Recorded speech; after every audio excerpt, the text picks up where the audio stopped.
ഇന്ന് ജസ്റ്റ് ഒരു ക്വിക്ക് ആയിട്ട് ഹിസ്റ്ററി ഓഫ് ഇന്ത്യൻ കോൺസ്റ്റിറ്റ്യൂഷൻ നോക്കാം. ഇന്ത്യൻ കോൺസ്റ്റിറ്റ്യൂഷന്റെ ഹിസ്റ്ററി സ്റ്റാർട്ട് ചെയ്യുന്ന നമുക്ക് രണ്ടായിട്ട് ഡിവൈഡ് ചെയ്യാം. കമ്പനി റൂളും ക്രൗൺ റൂളും. ഈ കമ്പനി റൂള് 1773 തൊട്ട് 1858 വരെയാണ് ഈസ്റ്റ് ഇന്ത്യ കമ്പനിയുടെ റൂളിന്റെ എറ. അത് കഴിഞ്ഞപ്പോഴത്തേക്കും ക്രൗൺ റൂള് 1858 സെപ്പോയ് മ്യൂട്ടനിക്ക് ശേഷമാണ് സ്റ്റാർട്ട് ചെയ്തത്. കമ്പനി റൂളിന്റെ അണ്ടറിൽ നമുക്ക് 5 ആക്ട് ആണുള്ളത്. ഒന്ന് റെഗുലേറ്റിംഗ് ആക്ട് ഓഫ് 1773. ഈ ആക്ടിൽ ഗവർണർ ഓഫ് ബംഗാളിനെ ഗവർണർ ജനറൽ ഓഫ് ബംഗാൾ ആക്കി governors of Madras and Bombay subordinate ആക്കി ബംഗാളിന്റെ ഗവർണർ ജനറലിന്. ഫസ്റ്റ് ഗവർണർ ജനറൽ ആണ് വാറൻ ഹാസ്റ്റിങ്സ്.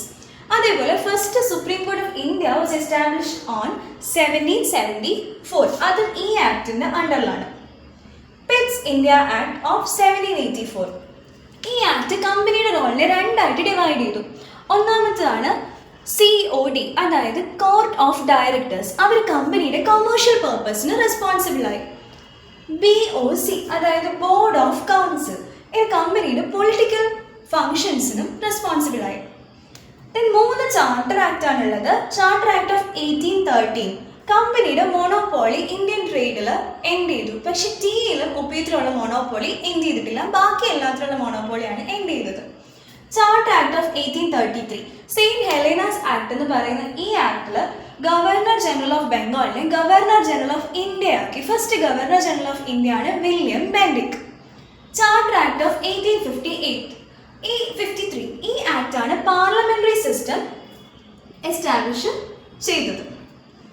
അതിനുശേഷം 1858 സെപ്പോയ് മ്യൂട്ടനി ഉണ്ടായി. പിന്നെ ക്രൗൺ തന്നെ ഡയറക്റ്റ് കൺട്രോൾ ഓഫ് ഇന്ത്യ എടുത്തു. So this direct control establish ചെയ്ത് കഴിഞ്ഞപ്പം ഉണ്ടായിരുന്ന 7 ആക്ടാണ് നമുക്ക് നോക്കാനുള്ളത്. ഒന്ന് ഗവൺമെന്റ് ഓഫ് ഇന്ത്യ ആക്ട് 1858. ഈ ആക്ട് മെയിൻലി കമ്പനിയുടെ അടുത്തുനിന്ന് ക്രൗണിലേക്ക് ഇന്ത്യൻ ടെറിട്ടറിയുടെ റൂള് ഷിഫ്റ്റ് ചെയ്യുന്നതാണ്. അതേപോലെ വൈസ് റോയ് എസ്റ്റാബ്ലിഷ് ചെയ്തു. ലോർഡ് കാനിങ് ആണ് ഫസ്റ്റ് വൈസ് റോയ്. അതേപോലെ ഒരു പുതിയ ഇൻസ്റ്റിറ്റ്യൂഷൻ കൊണ്ടുവന്നു, SOS, അതായത് സെക്രട്ടറി ഓഫ് സ്റ്റേറ്റ് എന്നുള്ള ഇൻസ്റ്റിറ്റ്യൂഷൻ.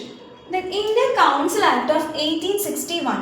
ഈ ആക്ടാണ് ഡീസെൻട്രലൈസേഷൻ കൊണ്ടുവന്നത്. അതേപോലെ ഇൻസ്റ്റിറ്റ്യൂഷണൽ റെപ്രസെൻറ്റേഷനും ഈ ആക്ടിലാണ് ഇൻട്രൊഡ്യൂസ് ചെയ്തത്. പിന്നെ ഇന്ത്യൻ കൗൺസിൽ ആക്ട് ഓഫ് 1892, അതായത് ലെജിസ്ലേറ്റീവ് കൗൺസിലിൽ കൂടുതൽ ആൾക്കാരെ കൊണ്ടുവന്നു. പിന്നെ അതിൻ്റെ ഫങ്ഷൻസ് കൂട്ടി, ബഡ്ജറ്റും കാര്യങ്ങളൊക്കെ. Indian council act of 1909 Morley Minto reforms എന്നാണ് ഇത് പോപ്പുലർലി അറിയപ്പെടുന്നത്. ഇതിൽ വീണ്ടും ലെജിസ്ലേറ്റീവ് കൗൺസിലിൽ കൂടുതൽ മെമ്പേഴ്സിനെ കൊണ്ടുവന്നു, ഫങ്ഷൻസ് കൂട്ടി, എന്നിട്ട് സെപ്പറേറ്റ് ഇലക്ട്രേറ്റും കൊണ്ടുവന്നു. Then government of India act 1990 Montesquieu Chelmsford act എന്ന് അറിയപ്പെടുന്ന ഈ ആക്ടാണ് ഡയാർക്കി, ബൈകാമറലിസം ഇതെല്ലാം എസ്റ്റാബ്ലിഷ് ചെയ്തത്. പക്ഷേ ഇതൊന്നും പ്രൊവിഷണൽ ലെവലിൽ കൊണ്ടുവന്നിട്ടില്ല. And public service commission PSC establish ചെയ്തതും വേറെ സ്റ്റാറ്റ്യൂട്ടറി ബോഡീസ് എസ്റ്റാബ്ലിഷ് ചെയ്തതും ഈ government of India act 1919 then government of India act 1935 ഈ ഡയാർക്കി, ബൈകാമറലിസം പോലുള്ള കാര്യങ്ങൾ പ്രൊവിൻഷ്യൽ ലെവലിലും കൊണ്ടുവന്നു. അതേപോലെ RBI and federal court 2 institutions establish ചെയ്തു. Then Indian independence act 1947 finally India got independence from the crown rule. It is the end of the British era in India. I hope you understood and thank you so much for listening.